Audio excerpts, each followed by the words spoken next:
the whole thing's focused on work happiness. Really the main kind of point here is just to help people who feel stuck, with what they're doing. And I know you've got a ton of background all over the place, first female to play, football, pro football, coach, pro football, renowned speaker, author, PhD, now CMO. So are you a robot? I guess is my first question. How do you find time for all of this stuff? I'm a very project focused person, so I can be all in the moment and then shift gears. And so it's interesting. People ask me about something that's not on the table at the time, and I'm like, I don't know. And they're like, what do you mean you don't know? And I'm like, I'm not there right now, right? I'm right here. You have my focus here. Yep. When I need to shift gears to that, then that will have all of my attention. But if you live partially in all of those places, you're not going to be good at the place that you are.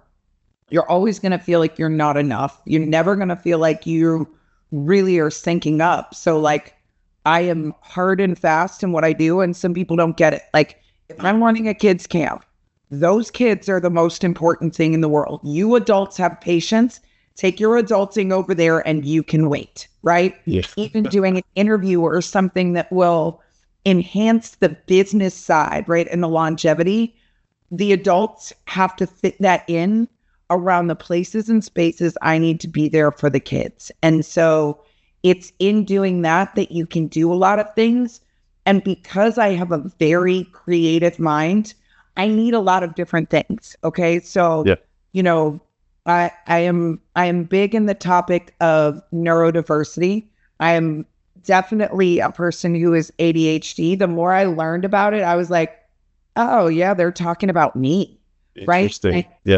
And it's my superpower. It always has been. But like, my mom used to get frustrated when I was a little kid because I had tons of work to do and I would do it, but I needed the TV on in the background to be enough of a distraction to keep my mind quiet enough to do one thing, because it literally is like firing on all cylinders. And I am that hyper creative, tons of notebooks, will write a story, or a script or a treatment or a kid's book, and then need to put that away and move to this.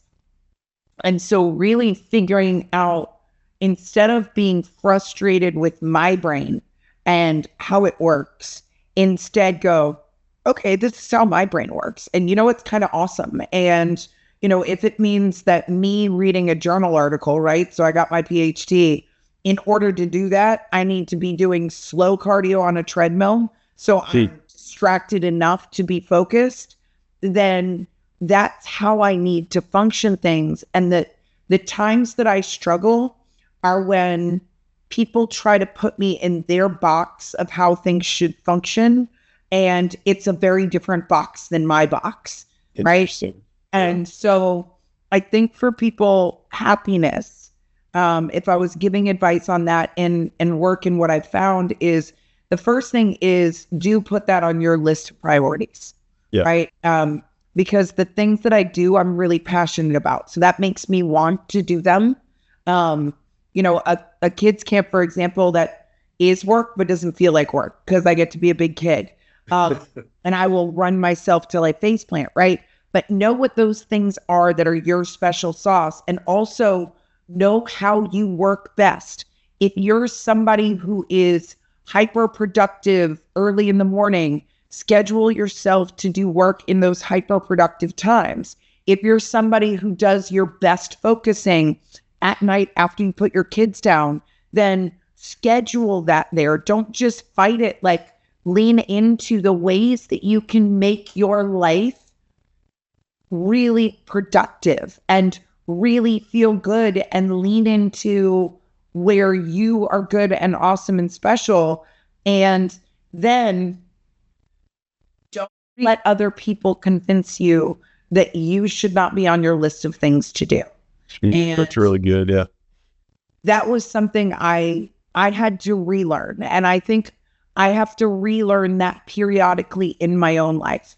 And I don't think most things are new things. I think we know them and then we go away from them and we're like, who you know better, right? Like, coaching, for example, is a very interesting process from being the player to being a coach, because the player, your production is everything. So you have to be selfish in, I need my sleep, I need my food, I need my training, I need, I need X, right? Like that is the thing. The success is measured on your performance. So if you're not putting yourself on your equation, you're going to fail, period. You just are. If you're not watching the tape, if you're hungover, if you're whatever, you're not going to perform. So as an athlete, you learn that you are really important to the equation. And if you're a solo sport athlete, you are the entire equation, right? Like, in the language, but you are. Yep. And then all of the sudden, shifting gears to a coach, really the least important thing.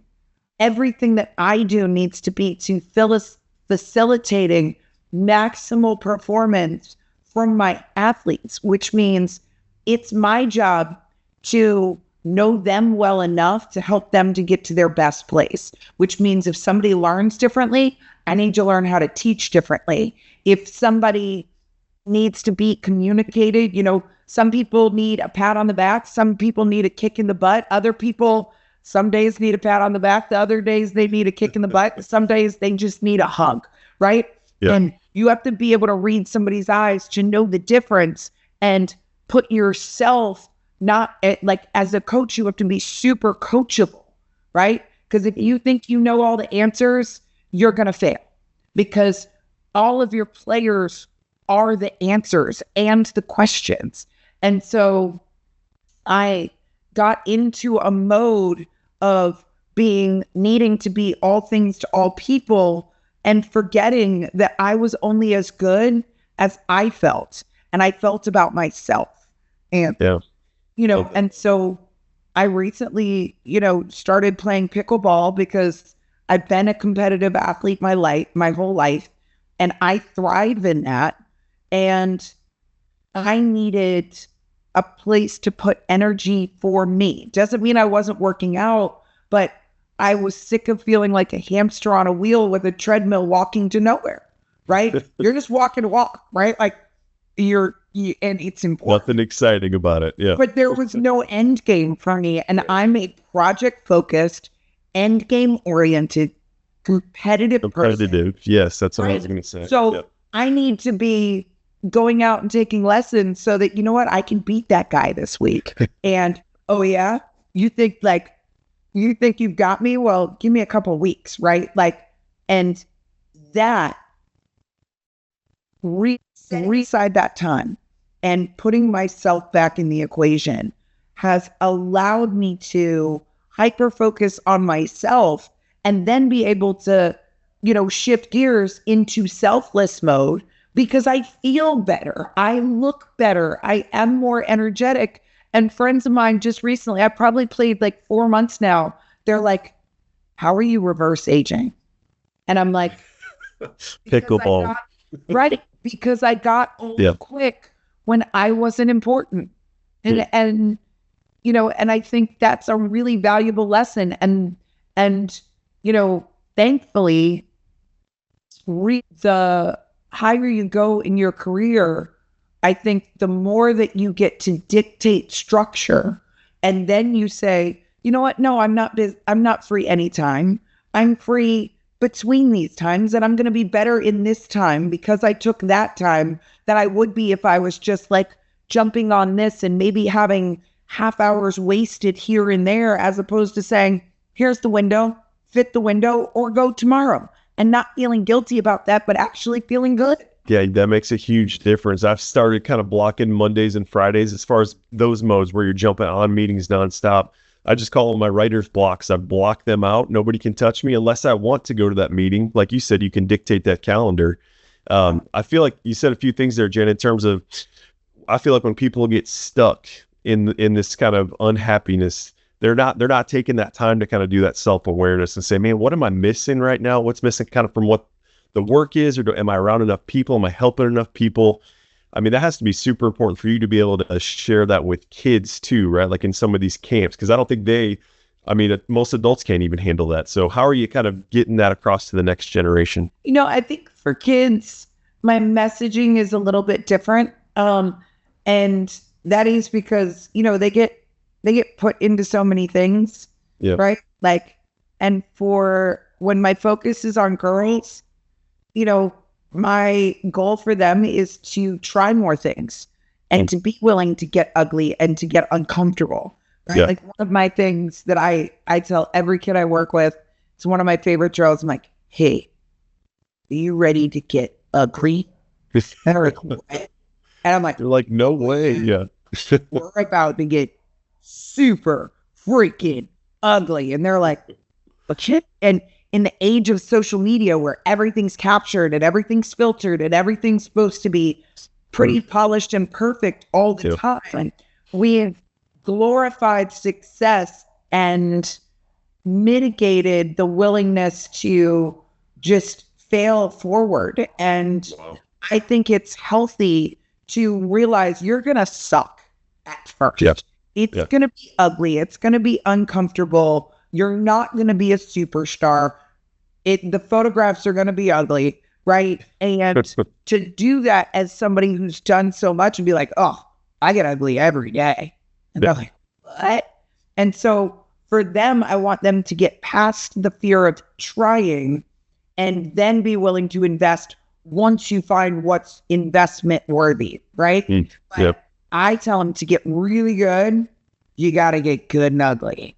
And glorifying that and normalizing that and having fun with that. And then I make them do a drill that is ugly and awkward and stupid. And it's the mistakes that almost everybody makes in learning how to backpedal for the first time or learning how to change direction.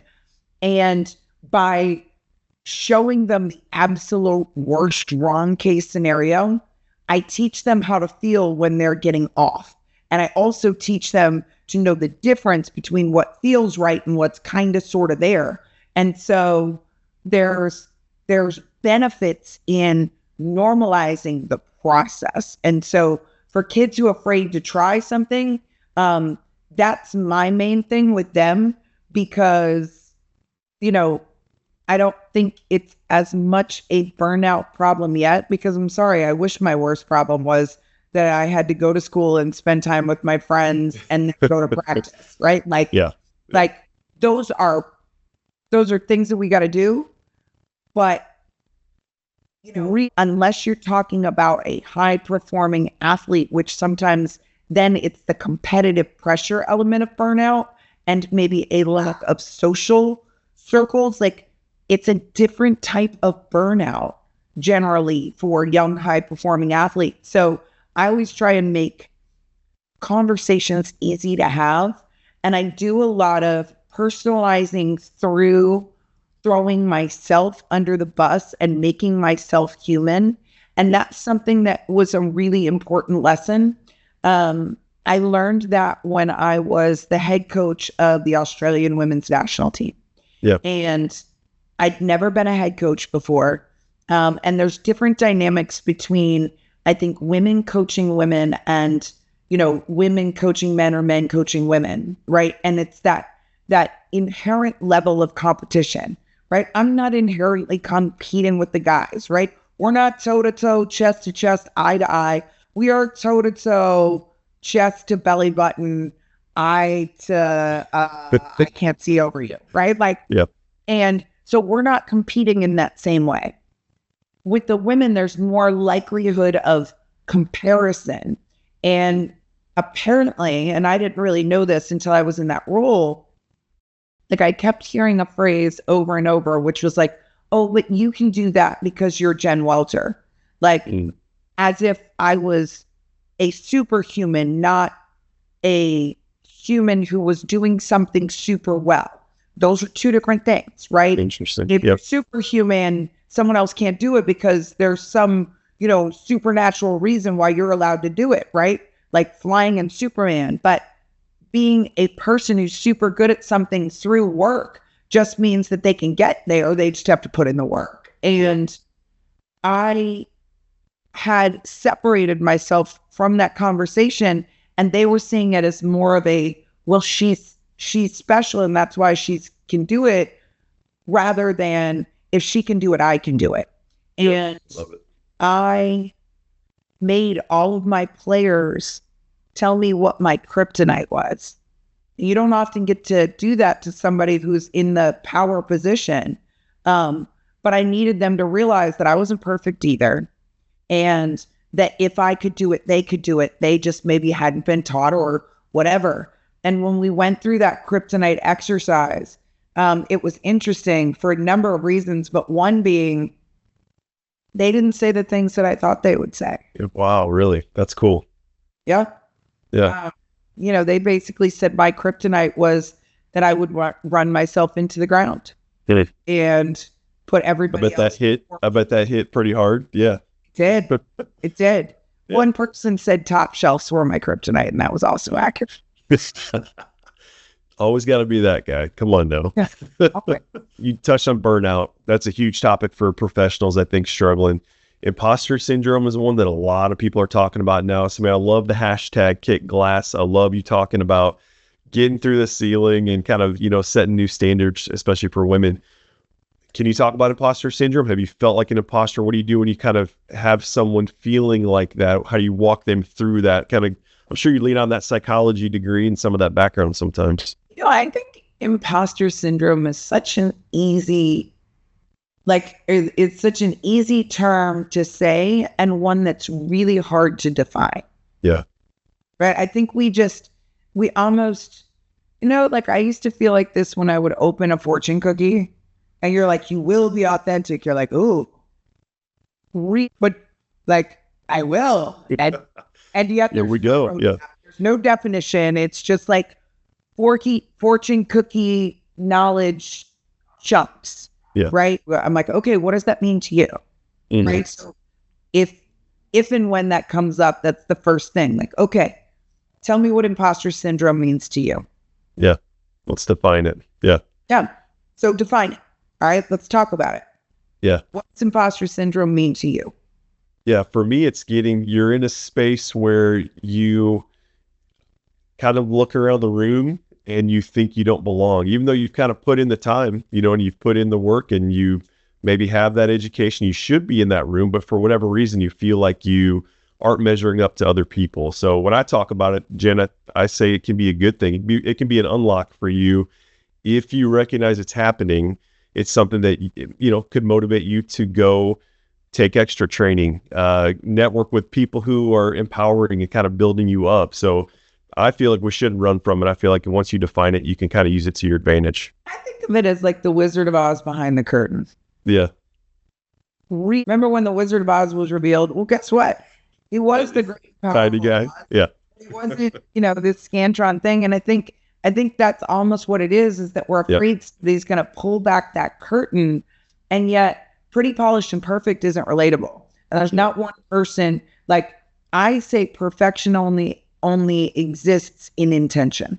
It's the only place it can exist. Yeah. Right. Good. Nobody's going to be 100 over 100, but we can be in a constant state of improvement when it comes to execution. And the truth is that in every situation, there's a socialization process, right? And that means, like learning lingo. You shouldn't know it. Everybody's going to learn it when they walk in the door. There's certain codes, there's certain, social norms that maybe aren't book norms. Like every situation is a learning situation. So, have you been there before? No, but did you bring the opportunity to walk in the door and to learn like everybody else who walked in that door? Sure. And yes. I think that's the different part. And I think the other part is, what is it that you feel really good and confident in, right? What's your expertise? And then what areas do you want to improve? Mm-hmm. Yep. Right? And I think when we don't look at it as this ominous, amorphous, dark cloud of Wizard of Oz. Yeah. right? Yeah. Like And, once we do that, then there's an opportunity to just say, okay, what does that look like and feel like for you? How is that, how is that going to show up in your life? Right. And it's normal to fear that, right? Like, I think once we talk about it, we can normalize it. Like, yep, exactly. I have had times when, I felt like I didn't know everything. And then I'd ask like a guy next to me who had been there, done that before. And he's like, nobody knows everything. Exactly. Yeah. Right. Confidence. Right. Like even, going from one system to another in terms of football, like, and this was something I had to learn because I was in the same system for a really long time, is like, you're not going to know everything.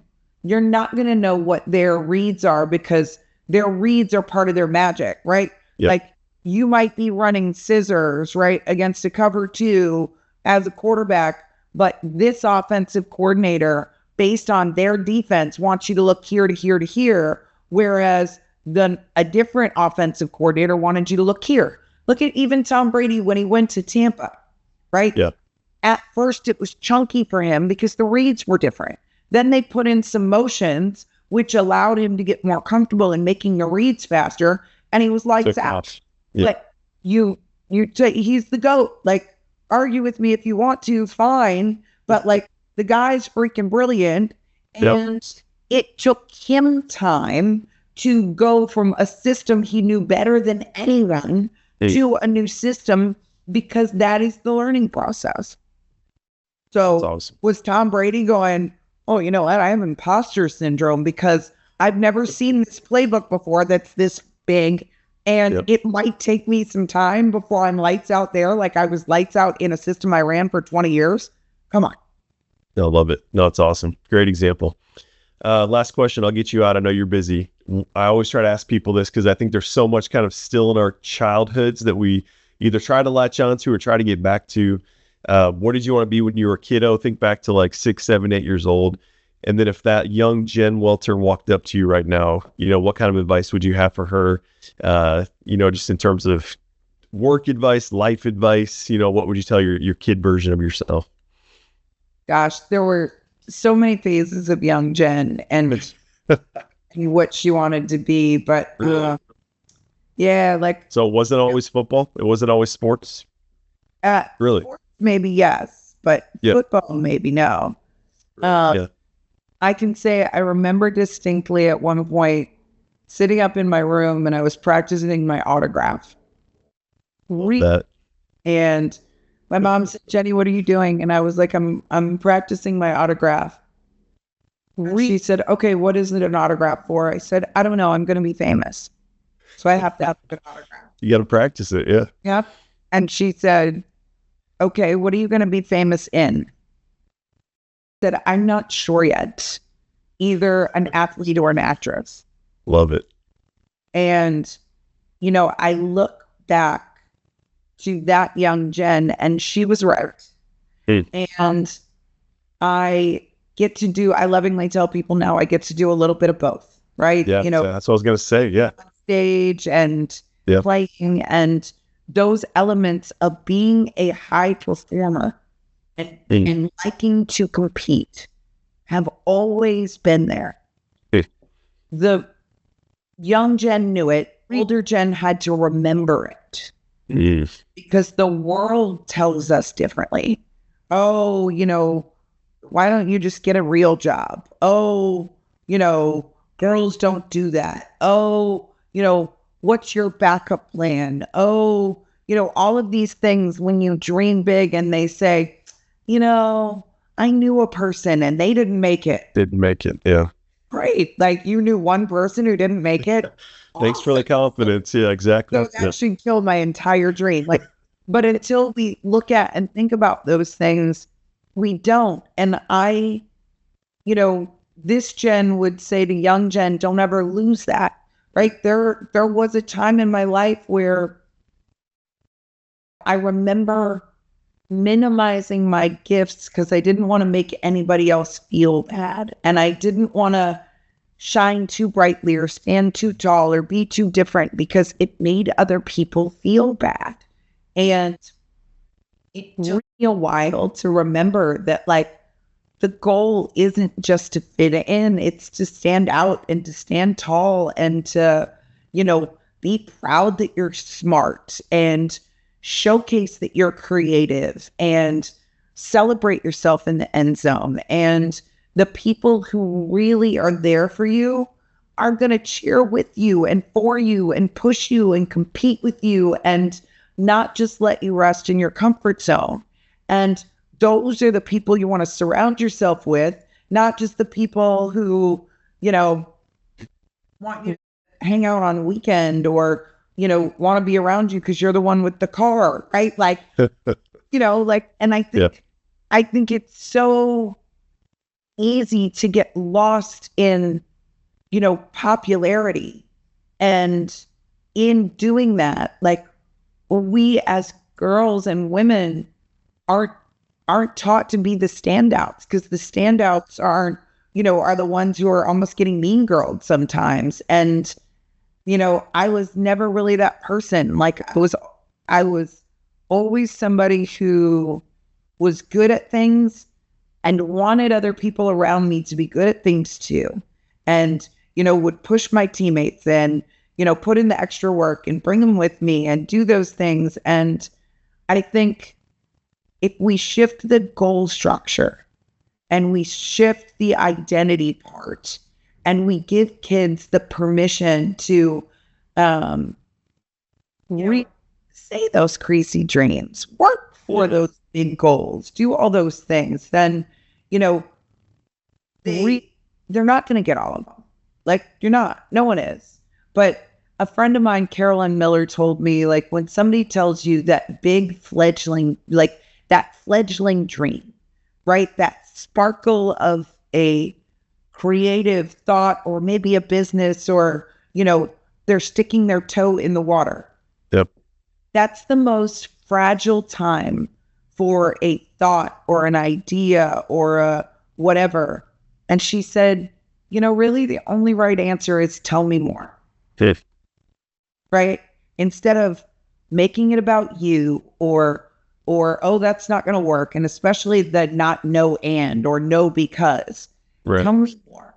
And have you thought of this? And encourage the creativity of thought and the creative process so that, the idea might become stickier or it may fledge out. And then you may see, oh, somebody's already doing it or, whatever.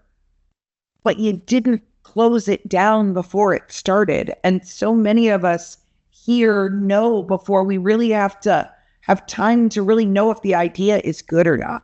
Yeah, exactly. And so, that stuck with me when she said that, because I've heard so many no's in my life. And yes, some of those were motivated, but I also think about how many things were maybe killed before they had a chance to expand. And young Jen could maybe see the world as even bigger than I do now if I hadn't had to lose myself to find myself. Got it. And yep. Because kids have the answer. I was that kid. I did know, right? I was already practicing my You're signing autographs. Exactly. Yeah, you knew the whole time. Well, that's awesome. I think I've just communicated with you a couple times, but I've got 3 young daughters, so I can't wait to show them all of this, because this is the kind of stuff we talk about at home all the time. So spot on, Jen. I know I can tell, why you're where you're at, because I love the motivation, and I know you've been through challenges and stuff like that, but you've come out of it. So I appreciate you. Anything you think I'm missing? Well, I would just say, part of the reason why I'm honest and open about things like challenges or, going through burnout and, or even having to find myself is, too often we look at people in the spotlight and imagine that the spotlight was always there. Yeah, exactly. And it wasn't, like a flickering light or, some turn really off for a while. Yeah. And the truth is that, everybody has hard times. We don't always know what those hard times are. And the the challenge / opportunity is to, one, not let the hard times just harden you. Yeah. But two, to pull some magic out of, what you learned so that hopefully you don't run into the same brick wall again. Right. That's the goal. Yeah. Continue to make mistakes. I hope that I'm not making the exact same freaking mistake in the exact same way. Yep.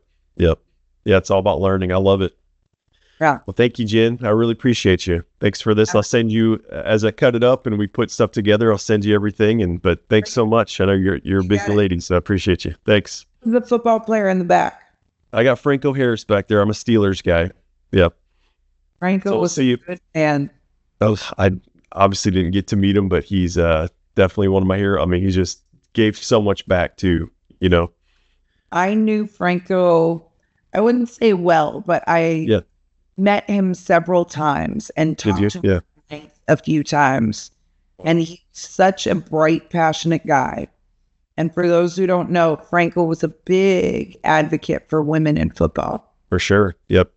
Yeah, he's one of those guys I just remember watching him talk about that, and you could just feel the energy coming out of him. And then, after he passed and seeing everybody in Pittsburgh kind of react that way, you could just kind of see the impact he made. So I could go on forever, Jen. Maybe I'll just schedule more calls with you just to get pumped up, but perfect. I appreciate you. You got it. Have a great day. Thanks, you too.